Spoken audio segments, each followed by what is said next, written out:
What are you doing? No, you are not. If you want to do anything, take over these timelines, spend a lot of time on, and it reads, like, how do you read it? Well, like, you know, Paleolithic man, and then the rest is a continuous timeline. It was supposed to run across the top of the book, but they told me that it was too expensive. And I'm like, well, you guys suck. I'll read over that timeline, Gabriella. But if you trying to make me mad today, Hannah, sorry. Today I will just lose control. Anybody read the letter that I sent home to your parents? Phoebe did, Harry, a couple people did. All right, give you one of the paragraphs.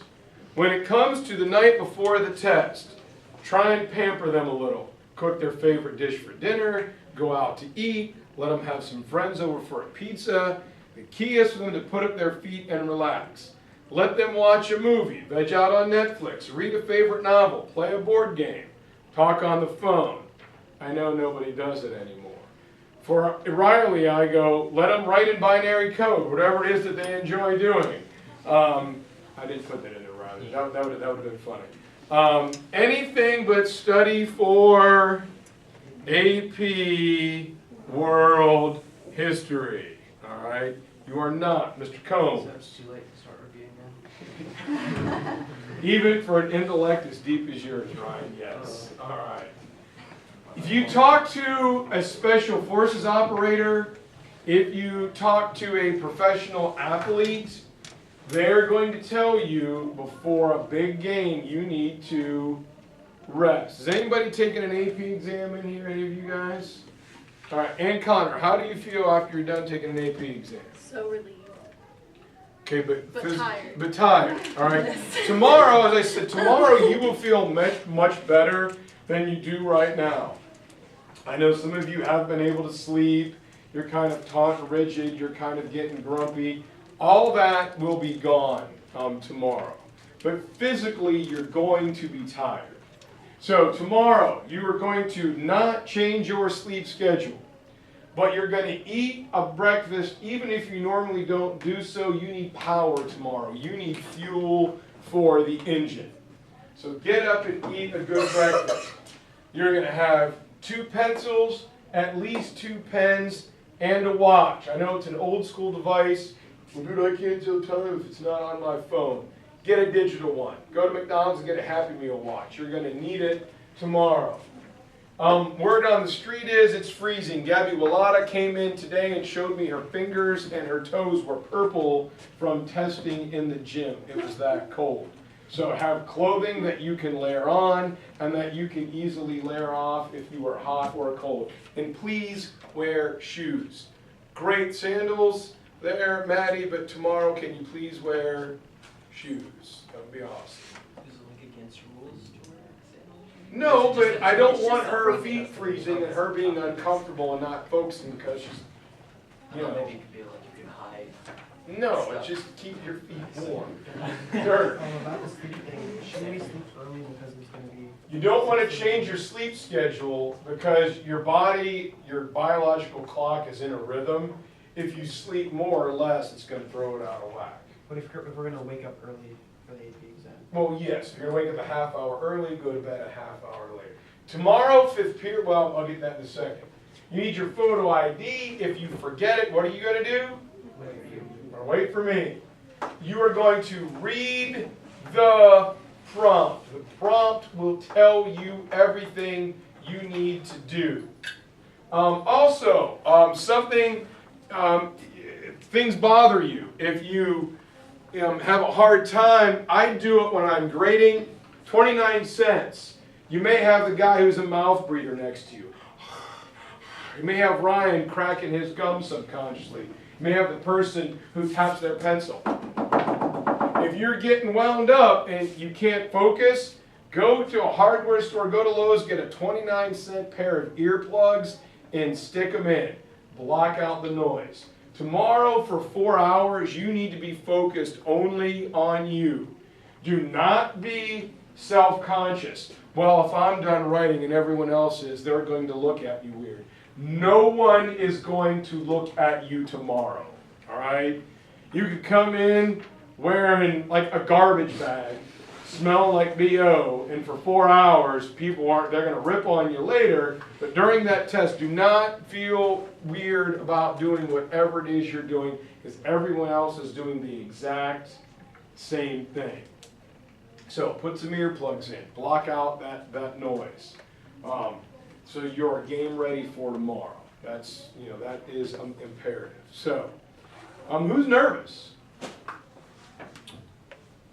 I always say, and to be valid, Riley's stone cold. Right? Who else? Who's nervous again? And put your hand up. All right, look at Leanne. She's like, whatever. William Wu's like, woosah. I got this. This ain't even hard. All right. Anyway, Bethany, what do I always say before a contest? Oh, if you're not nervous, you're not ready. If you're not nervous, you're not ready to play. You're going out into competition. If you don't have a few butterflies in your stomach, that means that you don't really care. All right, you're going out there to compete, to win. You should be a little nervous because you're ready. But I told you, I'll make an AP tester out of you. All right. So tomorrow, I will come in at 8. I will do my non-denominational, please God, let them pass, transfer my knowledge unto them, because some of them really need it, like Brundage, Dirk, people like that. And then, you're just going to go. And once it starts, you don't stop. You can be tired afterwards. You can throw up. You can come up here 6th period, say, Mr. Melega, I just got out of the Confucian Civil Service exam. I'm broken. I'll let you sit in a comfy chair and you can cry. No one will make fun of you. All right? You're good. If some of you go home, make sure you have like a dentist appointment or an eye doctor appointment or something. But we're just going to debrief and you're going to just going to relax. So yesterday, we were talking about a prompt and we get to finish it. A couple people asked me to work on it. The prompt is, changes in function and types of government in Europe and East Asia 1000 to 1800, something I just made up for me, and this is just for me. It helps if you go chronological over the time period. God, I gotta find that piece of paper we were passing around a second ago. Is there a DBQ sheet or green test plane over here? Gina was looking at it. Oh, Gina. Is that it? Who's the name on it? James Dell. Jamie Dell. All right. Drew, what's your question? So when, like in the prompt there, it says changes in function or types of government in Europe or East Asia. Yes. So if it says that, like in the test booklet, should we take that literally and so like have our essay be either only about Europe or only about Yes, East Asia? that is, Riley and Jonas asked that question at lunch. You're going to pay attention to the words. Or is singular. You only have to do one. If it says and, you have to do both of them. Yes, so this one would be or, you're only picking one or the other. So like that example I told you where it was about the migrations, and people thought you had to talk about two. All right. So I like it to go laterally or linearly. So we start in the beginning in 1000. What was government like in Europe? Like what was going on? Say we do that. It was feudalism, all right? So we describe feudalism. What went on in feudalism?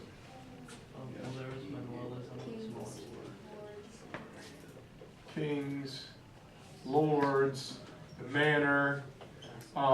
Did it work? Not, except for the rich people. All right, kind of. All right. At the end of that, there was a change. At the end of the feudal period, and don't be bashful about saying a change occurred. All right, so now we're looking at like 13 to 1500. What started to happen in Europe governmental-wise between 13 and 1500?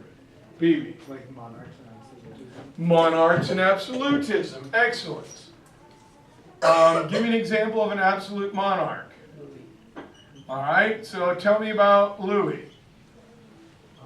He was the Sun King. There's the Sun King, he built Versailles.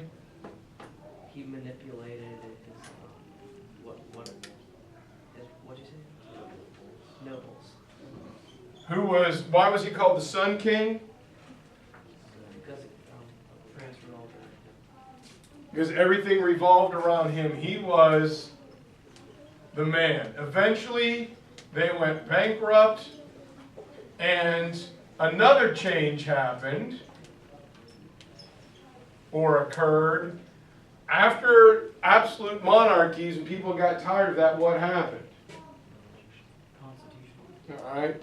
We get the age of revolutions. And Dirk, what did you say? Formations of a constitutional monarchy. All right, we have constitutional monarchies. So we've got a change from feudalism to absolutism, from absolutism into the age of revolutions. The continuity that existed throughout all three, you know, if you can't think of anything else, well, there always, from 1000 to 1800, there was always the power of the church. The power of the church remained constant throughout the time period. It put a little bit in each paragraph. Beginning, middle, the end result. Ryan.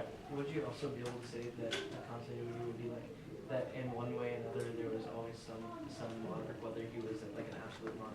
That one may be a little thin because, you know, we're already talking about government. So they want you to think a little bit outside that. So if you list like a person, would that count as an evidence point? So like absolute monarchs like Charles in Spain. Like Charles in Spain, like Louis XIV, like Peter the Great of Russia. Yes, man. Your world historical context could be either A, the transatlantic slave trade fueling it, or, in this case, there were absolute monarchs over in Asia as well, doing roughly the same thing. If you do your pre-write, and I'll tell you about a pre-write in a second, I think Riley and Jonas asked, let's say you know a lot about feudalism, you know a lot about absolutism, but the revolutions you're kind of running out of time or you don't know a lot, that may be okay. If you do your pre-write, let's say you know where do we have the most listed? In the middle. So make this your big paragraph. You get a lot of points out of this one paragraph, and at the end you can say, well, due to bankruptcy and oppressing the people, the age of revolutions was ushered in after the Enlightenment, or, you know, the American Revolution led to the French Revolution. That way you have the whole time period covered, and you don't need to write a whole bunch. Does that make sense? All right. Mitchell. Like you just said, if you mentioned the American Revolution, would that be global political context? Yes, the one that started it all would be the success of the American Revolution defeating the British. Yes. Gabby. You need global historical context. In this is the only one that you do. Yes. So that's where Asia, transatlantic trade, the American Revolution. That's where you've got to have it. Bibi. Would the Japanese feudal system be something you could talk about? Yes, and amazingly, this works across time as a nearly identical system was adopted in Japan. If we would get that medieval versus Japanese feudalism, oh my God, I would sing the praises. You don't even know. Ryan. Well, I thought the world historical context had to be something that like directly influenced it. Influenced it, yes, but you can make that comparison that everybody was acting in an absolutist form of way, so it is influencing it in a way. Does that make? Because the Habsburgs in Spain and in Austria were connected to the Ottoman Empire. Okay, any questions on the changing continuity over time? All right. This person didn't tell me to go and screw myself like one of you fine people did yesterday, which is being taken care of. Your handwriting is just not all that distinctive, Jonas, but it'll be dealt with after the AP exam. So. But you found out you did it. Am I stupid, Mitchell? Wait, what happened? Someone told me to go screw myself because, yeah, I'm like, oh, you're a genius. So, oh yeah, Brundage is like, darn, you got it. Professor Brundage and I have spoken. So, if you look at, I'm going to pass this around. This is one of my favorite AP World students.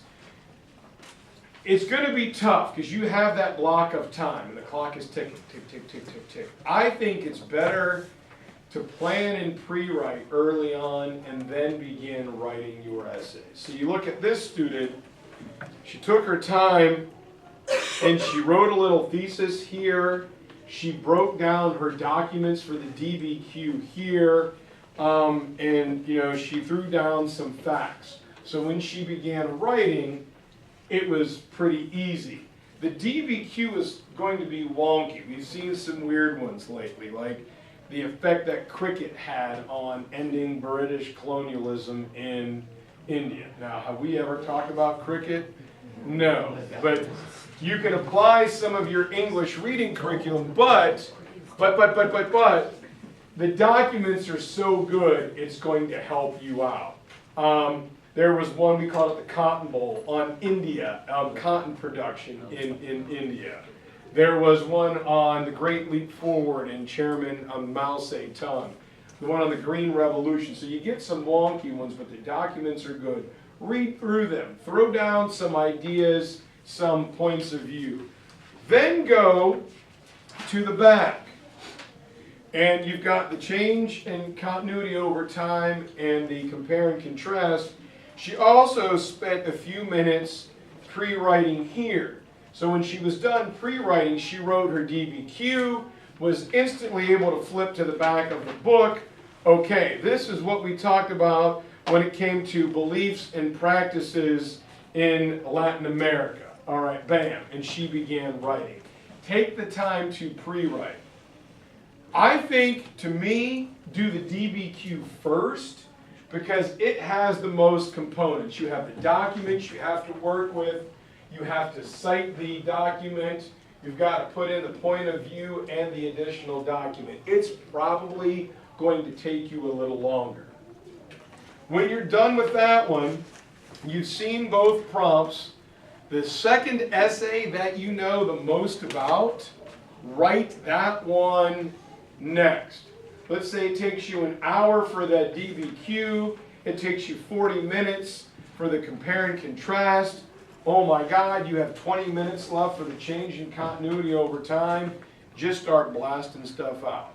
All right, just get everything down. Every point is worth something. You may have to sacrifice the thesis point, but get as much in as you can. Does that make sense? You don't have that much time, so that's when you just kick it in gear and just like stream of conscious. Punctuation count? No. Can you misspell stuff, kind of? Yeah. Just get it down. All right? So, for the DBQ, you see this young lady right here. She got a 9. What I wanted you guys to read, she got a 9. Now, if you read it, it's a pretty good essay. It really is. She lays it out extremely well.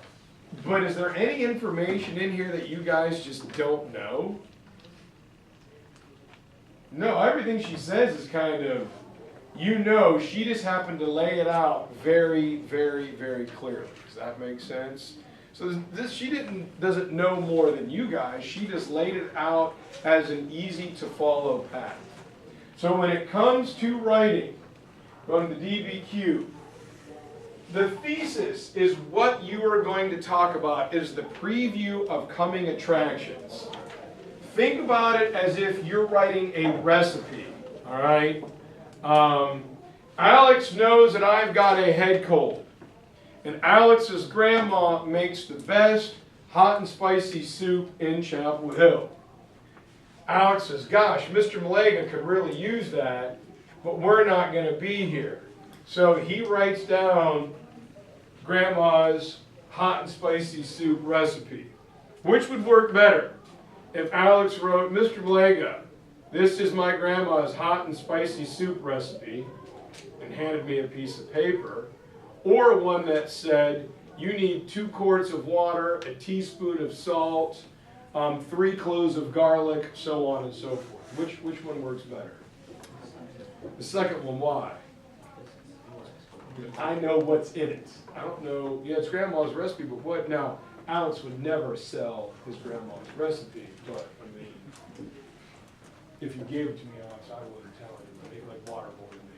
I'll shut it off. All right, so anyway. Gabby. You don't need to provide direct quotations from your document. You do not, because that takes time. Do they like it better if you do?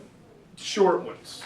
Doesn't really matter. I'd rather see more of your thoughts than a quote.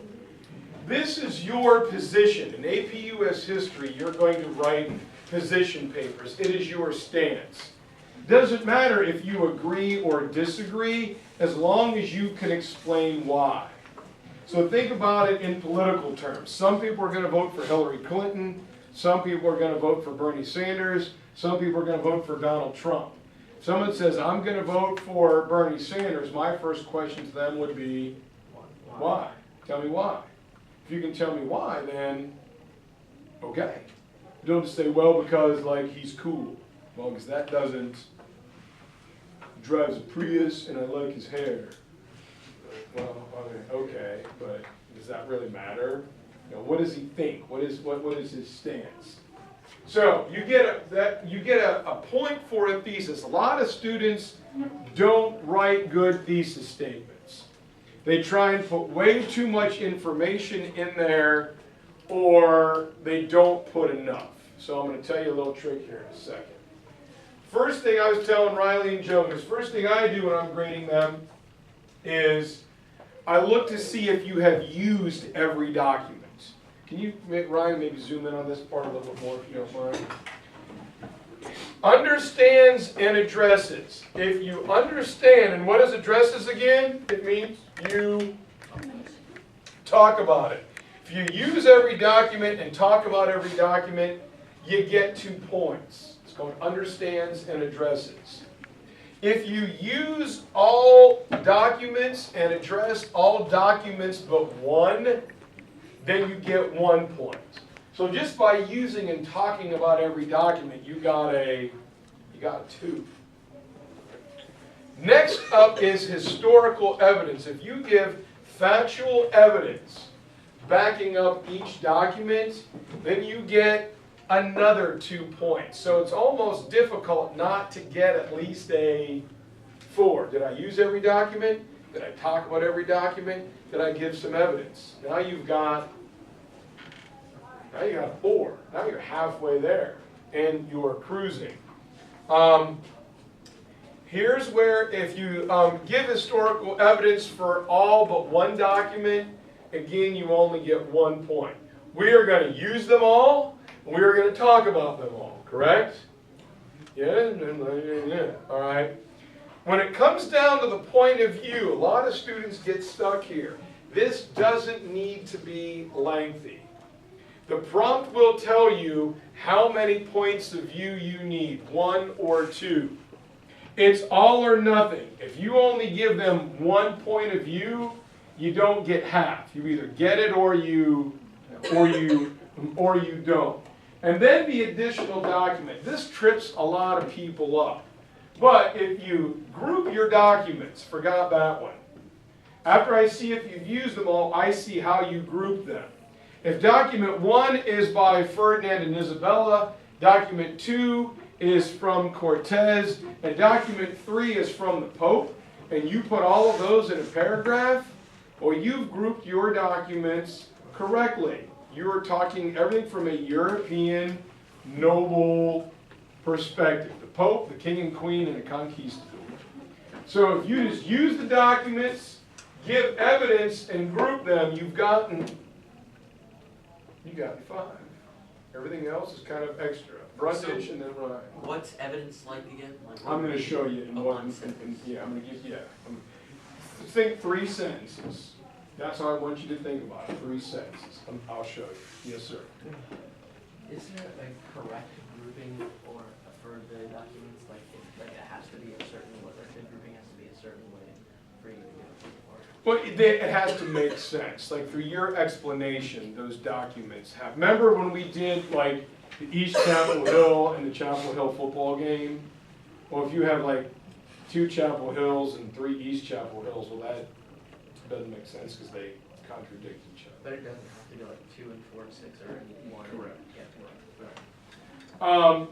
Additional documents, things that you can use, it has to be specific.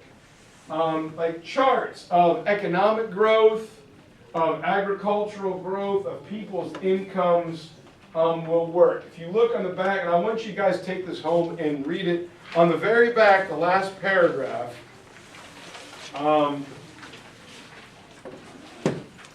these documents have covered the attitudes and stances of many people on how the Indians were and should have been treated. Yet there is one voice that has not been represented by these documents that I feel is missing, and that is the Indian's perspective. All right? It's only reasonable that people who experience loss of their homes, culture, and for many their lives should be heard from. All right? So these are all written by Spaniards. There's not one stinking thing from an Aztec, so tell me that. She got a point for it. Yes, sir. I argued that she should have only gotten an 8 because she used first person, but this one was so good and so glitzy, they overlooked it. Yeah. Again, you don't want to take points away, but in this case, I probably would have. Let's go Mitchell, Jonas, and then Drew. When we're not supposed to like talk about first person, how are you supposed to give the point of view without like? Well, give me 1 second and I'll show you. All right, Jonas. Where in here was the thesis? Was it in the first? Very first paragraph is her thesis. All right. Spanish conquerors marched into the New World, mounted high on their horses, convinced of their moral and technological superiority. Within a few short years, they had cruelly enslaved and mistreated the indigenous peoples. She was real quick where she put a document in the thesis. That one is kind of tough to do. Las Casas states with vehemence in document 9 that they were cruel and tyrannical. He thought the Indians had the right to erase us, Spain, from the face of the earth. The Spaniards' actions and attitudes were greatly influenced by many factors and distinctive motives on part of many people. Here's the first. Spanish invaded the New World in search of gold and silver and spices. Second, another motive instilled in the hearts of the Spanish was desire to spread Christianity. And finally, Spaniards were sent to the New World to expand Spain's empire. That bit there is her thesis, her intro. So that's the first, second, third. Jonas. And putting that document in there counts as using it, right? Yep. So- Yes, it does. Yeah. Drew. So do you only get 1 expanded core point for the DBQ? Because it's out of 9, and these like add up to 8. Yes, these add up to 8. You get more. It all depends on your amount of evidence that you put in. Yeah. All right. So, real quick, I said think about it as 3 sentences. What you cannot do is just restate the document back. Well, the document is a Mayan pyramid. Okay. Well, what about the Mayan pyramid? So you want the document and then a little bit of explanation or evidence. So document number 6 on that one on your desk, which we're going to underline. The royal decree issued by the king and the queen. It was a decree issued by Ferdinand and Isabella. This royal decree issued by the king and the queen was used partially to justify the conquest at home in Spain. Right? That is historical evidence. They issued the decree to justify what they were doing. The Indians were to act reasonable and end their evil ways.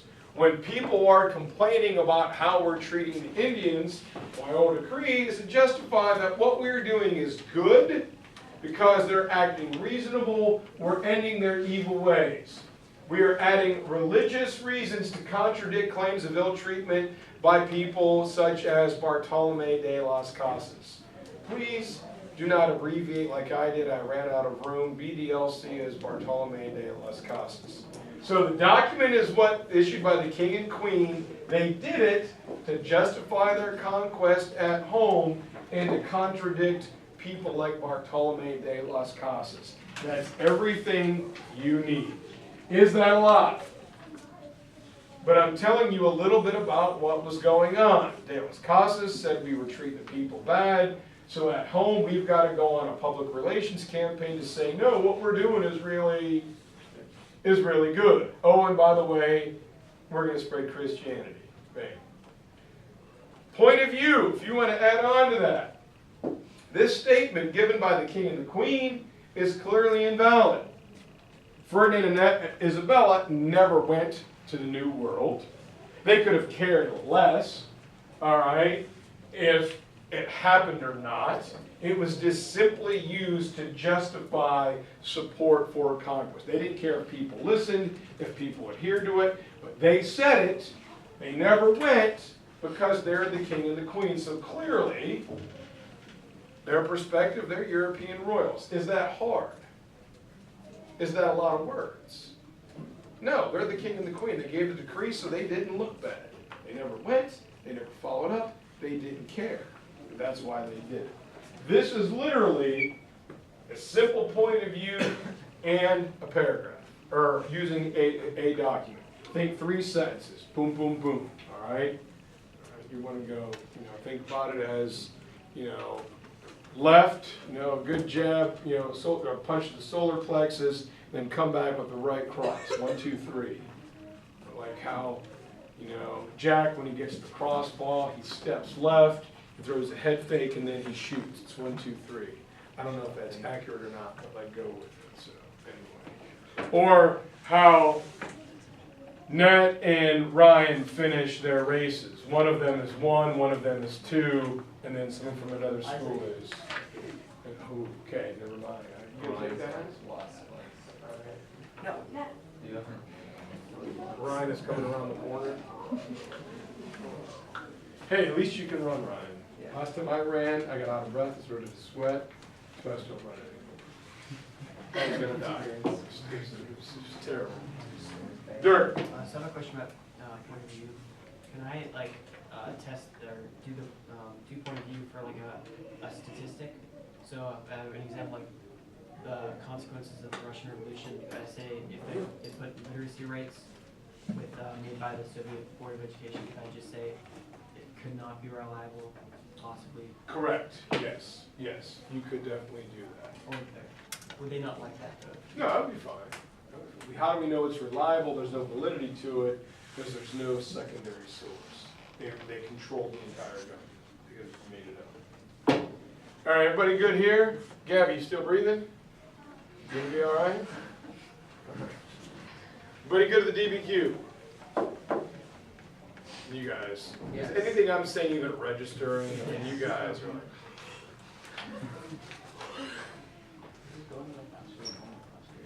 Well, I know because I'm not trying to teach you guys anything. You haven't even done Ryan gymnastics today. The Ryan stretches. I can make that happen. Okay. Please do. Last but not least, the compare and the contrast. And I underline compare and contrast. I erase it, but I also underline change and continuity. Do not be bashful about underlining. This is a similarity. Here is yet another similarity. Underline them. All right? Let them know that you think it's a similarity or a difference. Same thing, to get points for a thesis, you've got to talk about similarities and differences. You can't just talk about one. The kingdom of Mali and the Aztecs were similar in several ways. They both had extractive empires and they both used slave labor. Yet they were different in the fact that in Mali they sold their slaves to Europeans and the Aztecs never did. I mean, I'm just making stuff up off the top of my head right now. All right?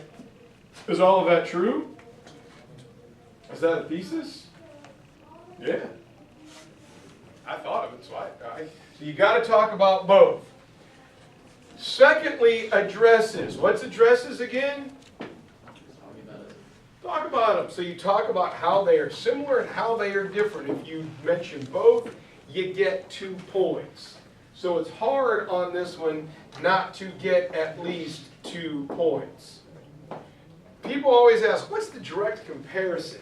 It's kind of wonky. It is the most glaring example of how they are similar, or how they're completely, divergently opposite. So the Incas and the Aztecs and the Kingdom of Mali were both similar in the fact that they relied heavily on slave labor. There is your direct comparison. Put that one right up front. Yes? Can your direct comparison be the same as your comparison or your contrast? Like one of your similarities or one of your differences? Yes. It's like your biggest, most meaty one. The one you know the most about. So then do you automatically get a direct comparison if you just address a similarity and a difference? You gotta have a secondary one. You gotta have 2. Because if your direct means you're only one, Yeah. you need to have a secondary. Okay. Ryan. Wait, so to get the full 2 points for what is the 2 points, you have to address both similarities and differences, and you get 2 points, or you get 1 if you only say similarities. All or nothing. All or nothing. So you're going to get at least 2. You're going to pick up a 1 here. This is where you guys are going to crush it. Historical evidence. This is where you just put in things you know. Over here, my historical evidence is they did it to justify their conquest, and I threw in a dude's name, Bartolome de las Casas. If we're talking about absolute monarchs over here, I think one of you guys asked it. Jonas, you might have asked it at lunch. Historical evidence, what if you mentioned the Habsburgs in Spain, the Stuarts in England, Peter the Great of Russia, and Louis XIV in France? Are all those pieces of evidence? Yeah, you got the Habsburgs in Spain, Peter the Great in Russia, the Stuarts in England, and Louis XIV in France. You just got 8 pieces of evidence. The prompt will tell you, normally, if you have 3 pieces of evidence, you get a point. If you have 6 or more, you get 2. More is always better. Jonas. For the direct comparison, do we need one for every similarity and difference? Or No, just one. Just one? Just one. And then analysis, why are they similar and why are they different? This is your explanation. It is Alex giving me the ingredients to his grandmother's hot and spicy soup. Ryan. Could you technically get a 6 if you wrote 5 sentences on this one? Would you be able to? This one would be close. We have that 1 paragraph 6 on CCOT, but yeah, if you got it all in there, yes. If you're writing and you can't think of a thesis, indent, go down 4 or 5 lines and start writing. So at the end, when you're done, you can go back up to the top and scratch out a thesis. Or as I said, write the essay, use your conclusion paragraph, and write thesis over it and write your thesis down. Does that make sense? All right? That's if you're just completely stuck.